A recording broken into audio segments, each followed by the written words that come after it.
Hey guys, Dr. J here.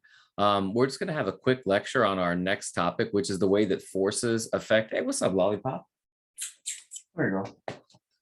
Come here. Come here. No, shh. Come here. I'm gonna go get my dog. I don't want her drop. You'll get to meet my dog. Hold on, I'll be right back. I don't know why she just ran away. This is Lollipop. You munchkin. Come here. What's your problem? This is Lollipop. She says it's too late for her to be on camera, but I tell her she's gorgeous. She has a littermate sister named Rainbow that you'll probably get to meet someday. All right, go to bed if you want, you little munchkin. Go on. Go. Little goofball. Okay. So let's get started here. So I'll go ahead and get my whiteboard up. Give me just a second. Okay, so the title of our lecture is Forces and Acceleration on Inclined Planes. Okay, so what in the world does that mean? Let's find out. All right, so gravitational acceleration within Earth's atmosphere is represented by this letter little g. Okay, and I'll use my highlights in red, so little g. All right, and this little g pulls objects toward Earth's surface at 9.8 meters per second squared. And so this result here, g equals 9.8 meters per second squared, that's the result from our forces mini lab. Okay, so we determined this experimentally, give or take a few meters per second squared, okay, by dropping a golf ball off of our balcony right outside the classroom. So this gravitational acceleration takes place all over the Earth, anywhere within its atmosphere. Okay, so you could be high up in the sky in a plane, you could be on top of a mountain, you could be, who knows, you could be maybe a mile or two below the surface of the Earth in a mine, right? And you would still feel the same gravitational acceleration. Okay, so that's something that's really important to understand. This acceleration affects all objects on Earth's surface, all over Earth's surface, and you know, above and beyond within a reasonable distance. Sorry, I mean above and below within a reasonable distance. Okay, so that acceleration pulls objects toward the center of the Earth. And so whenever we're observing this acceleration happen, for instance, when we drop a golf ball, or when we drop something in the classroom, or when we ourselves jump from, you know, somewhere higher up to somewhere lower, we feel, or we see that things are being pulled straight down, okay, as long as we're just dropping them. We're not like throwing them horizontally and watching them fall. But even then, the acceleration is acting straight down, or straight toward the center of the Earth. Okay, so most objects don't sit on perfectly flat surfaces. Like even, you know, the table in front of you probably isn't perfectly flat, but instead these objects sit on inclined or sloped surfaces. Okay, so how does gravitational acceleration, g, affect objects on inclined surfaces like ramps or hills, etc.? Well, first this is what we're going to be studying over the course of this unit. Okay, so that's our big question for the next couple of weeks. But let's take a quick look. Okay, it's maybe some sort of extreme or highly illuminating examples. All right, so here we go. All right, so let's take a look at something on an inclined plane here.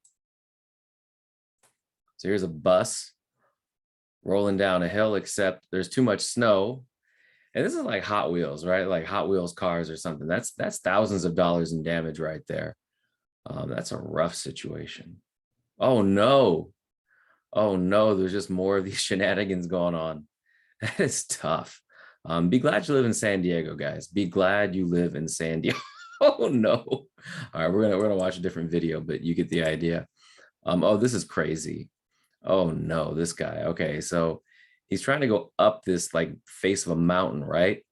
And he makes it actually, except you know, gravity gives him a little more of a challenge than he anticipates. And luckily that's him up there.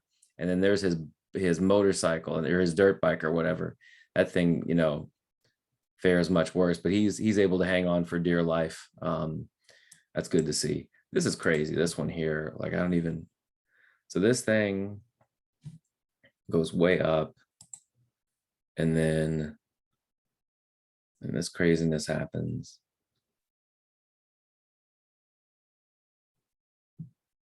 Oh, that's nuts.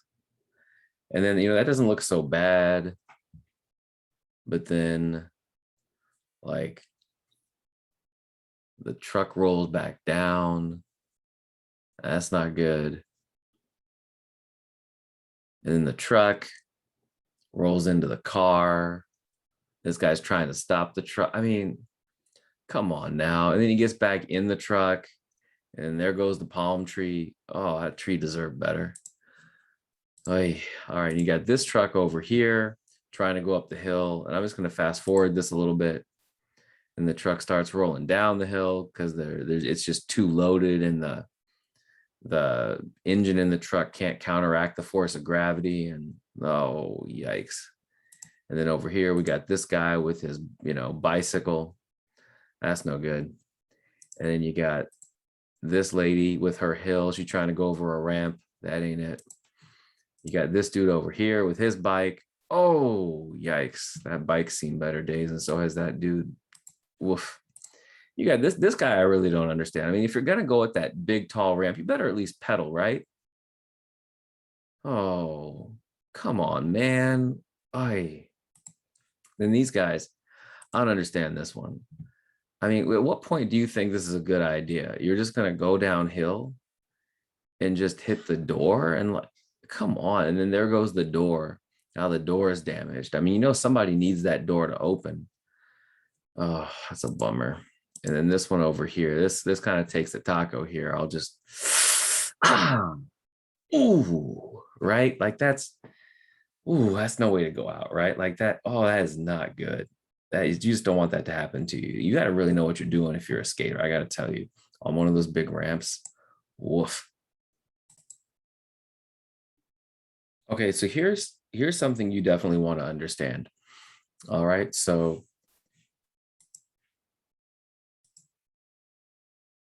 okay, so any surface that isn't flat has an incline or slope that can be measured in degrees.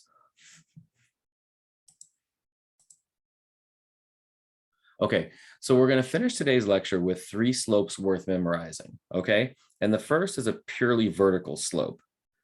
So purely vertical, okay, that bottom line is supposed to be flat. And that purely vertical slope has a 90-degree angle, okay, represented by that little like corner there. So a 90-degree angle, okay? And that's a perfectly vertical slope. So straight up.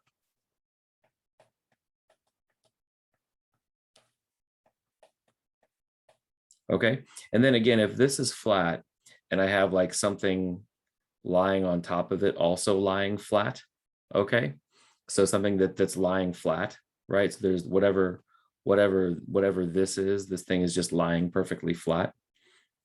All right, and so that thing that's lying flat on you know, relative to the like a flat surface, that has a 0-degree angle, okay?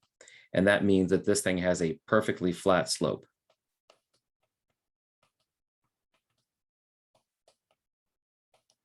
Perfectly flat or level slope, okay?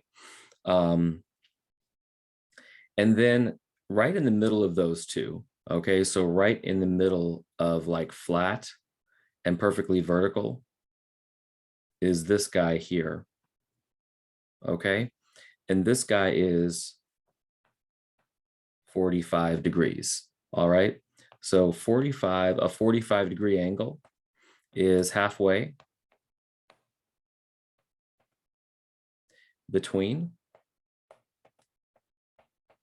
perfectly vertical and perfectly flat, okay?